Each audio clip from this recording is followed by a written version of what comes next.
এই যে সংস্কার এবং নির্বাচনকে সামনাসামনি করে দেওয়া হচ্ছে, এটাও তো আরেকটা অপরাধ। আমাদের চেয়ে বেশি সংস্কার চায়টাকে স্থানীয় সরকারগুলিকে রাজনীতির প্রভাব মুক্ত করার চেষ্টা করতে হবে। এই ভোট দেওয়াটা একটা কাগজ বাক্সে ঢোকানো না, বিচারও হতে হবে, সংস্কারও হতে হবে, নির্বাচনও হতে হবে। আমরা যে সংস্কার প্রস্তাবগুলি এসছে, এই সংস্কার প্রস্তাবগুলির আমরাও আমাদের মতামত দিয়েছি।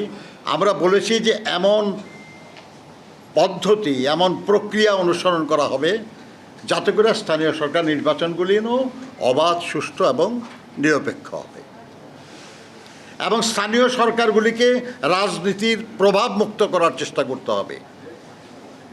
যেমন স্থানীয় সরকার নির্বাচনে দলীয় প্রতীক যেন না হয়,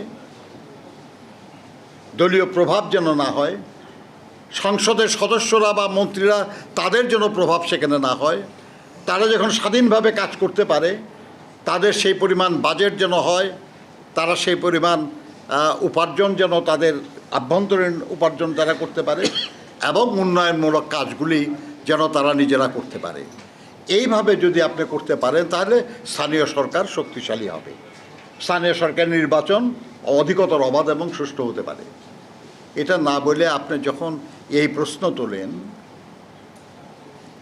যে আগে স্থানীয় সরকার নির্বাচন করতে হবে, তারপরে সংসদ নির্বাচন করতে হবে, আমরা সবাই জানি যে স্থানীয় সরকার নির্বাচন করতে প্রায় 1 বছর সময় লাগে। ইউনিয়ন পরিষদ, উপজেলা, পৌরসভা, সিটি কর্পোরেশন এগুলো করতে সময় লাগে অনেক। তার মানে কি এই কথার মাধ্যমে নির্বাচন বিলম্বিত করার একটা প্রয়াস কি হচ্ছে না? আমাদের তরুণ প্রজন্ম এখানে অনেকেই আছেন যারা বহু আগে ভোটার হয়েছেন কিন্তু জীবনেও ভোট দিতে পারেন নাই, তারা ভোট দিতে চান।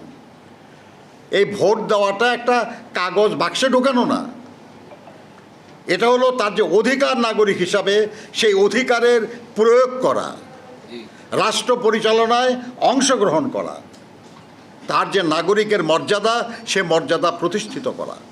অবশ্যই আমরা সংস্কার চাই, আমাদের চেয়ে বেশি সংস্কার তো আর কেউ চায় না, কখনো চায় নাই। আমরা যখন বলেছি যে পরপর 2 বারের বেশি কেউ প্রধানমন্ত্রী থাকতে পারবে না, তার আগে এই বাংলাদেশের কোনো রাজনৈতিক দল কেউ কখনো বলে নাই যে এরকম একটা ব্যবস্থা করা হোক। আমরা দ্বিকক্ষ বিশিষ্ট সংসদের কথা যখন বলেছি, তার আগে কোনো রাজনৈতিক দল এই প্রস্তাব করে নাই।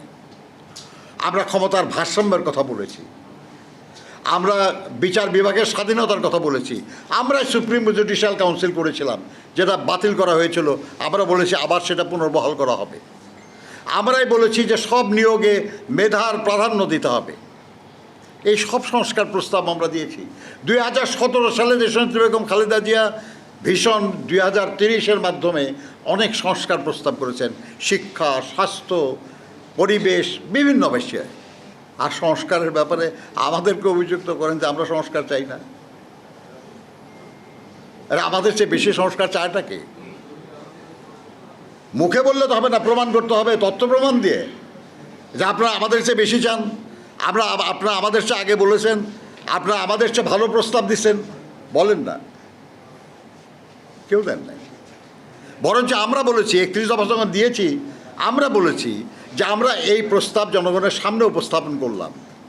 যদি কেউ এর চেয়ে ভালো প্রস্তাব দিতে পারেন, যদি এর চেয়ে বেশি বেটার কোনো সাজেশন আছে যেটাতে জনগণ বা দেশের কল্যাণ বেশি হবে, আমরা সেটাকে গ্রহণ করব। এই যে সংস্কার এবং নির্বাচনকে সামনাসামনি করে দেওয়া হচ্ছে, এটাও তো আরেকটা অপরাধ, একটা ভুল। আরে গণতন্ত্র ইটসেলফ ইজ এ রিফর্ম। এর আগে রাজতন্ত্র ছিল, এর আগে সামন্তবাদ ছিল। গণতন্ত্র যে আসছে এটাও তো একটা সংস্কারের মধ্যে দিয়ে আসছে, তা বিপ্লবের মধ্যে দিয়ে আসছে, জনগণের শাসন। আর সেই গণতন্ত্র সারা দুনিয়ায় অনেকভাবে কার্যকর হয়। আমেরিকায় যেভাবে গণতন্ত্র কার্যকর হয়, ইংল্যান্ডে তো সেভাবে হয় না। ফ্রান্সে যেরকম কার্যকর হয়, ভারতবর্ষে সেরকম হয় না। নেপালে যেরকম হয়, বাংলাদেশে এরকম হয় না। এক এক দেশে এক একভাবে গণতন্ত্র কার্যকর হয়। এটাও একটা রিফর্মের প্রক্রিয়ার মধ্যে দিয়ে চলতেছে। কাজেই সংস্কার আর গণতন্ত্র পরস্পর বিরোধী না। এটা পরিপূরক, একটার জন্য আরেকটাকে আটকে রাখার কোনো সুযোগ নাই। সেই জন্য আমরা বলি বিচারও হতে হবে, সংস্কারও হতে হবে, নির্বাচনও হতে হবে, এবং সবই যত দ্রুত সম্ভব হতে হবে।